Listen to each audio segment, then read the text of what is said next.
Hi guys, good morning. It's me, Silencio.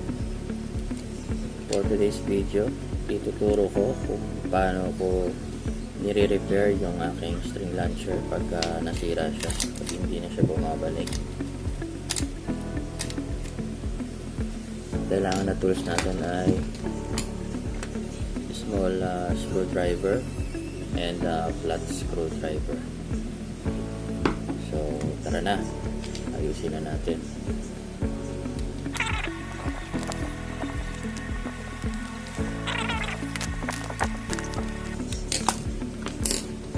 Set aside lang natin yung screw para hindi mawala. Open natin.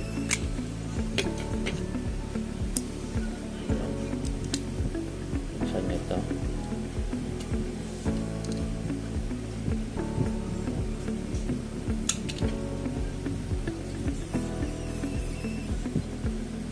So nakita nyo, nawala yung kanyang kapit dun sa loob. Diyan, dapat meron diyang parang metal na nakakapit. Yun yung lock niya para bumalik yung string launcher pa loob. Unscrew natin to.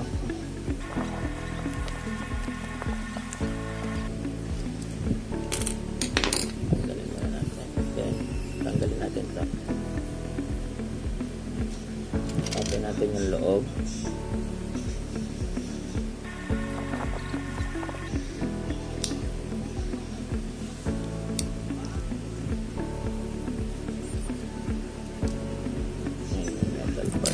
Medyo nag-roll na pala siya. Why?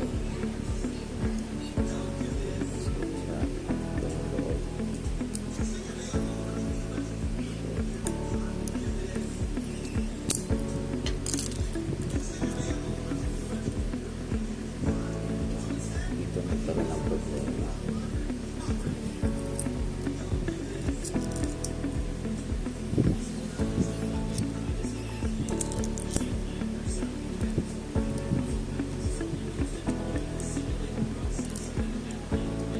Balik lang natin sa loob, tapos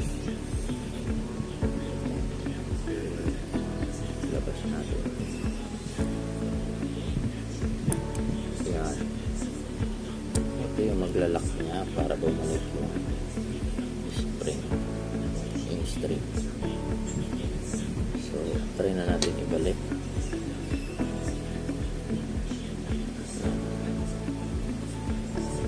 Ilapit siya natin sa loob, iipit niya sa loob.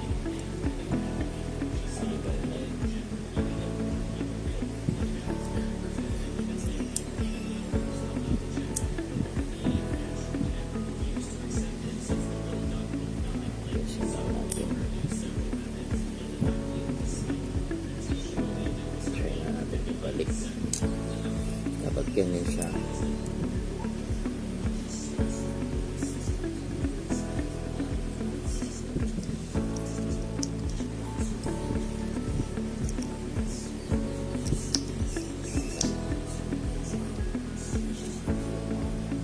Itsura niya. Ayan yung maglalak.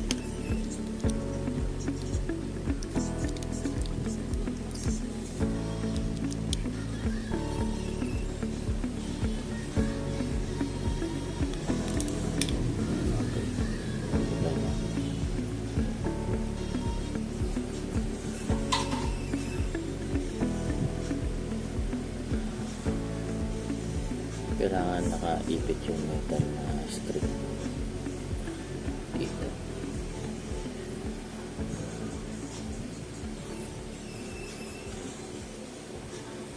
Balik na natin yung kanyang cord. Diyan.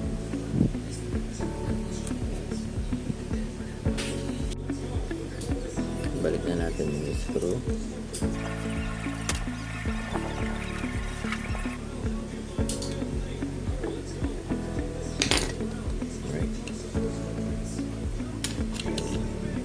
Cord.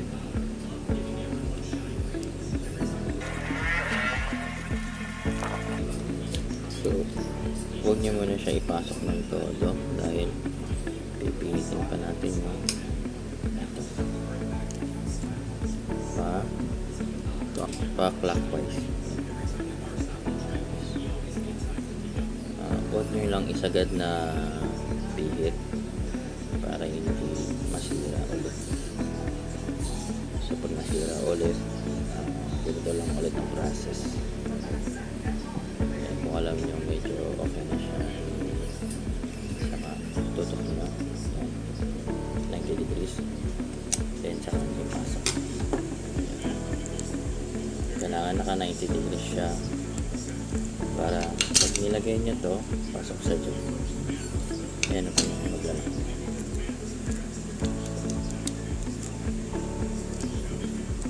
Try natin. Okay.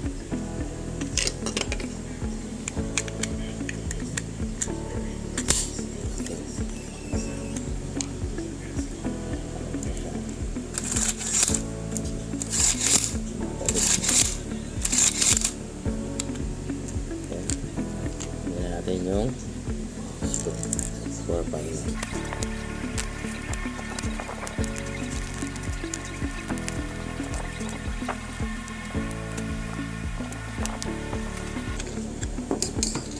So, yun na.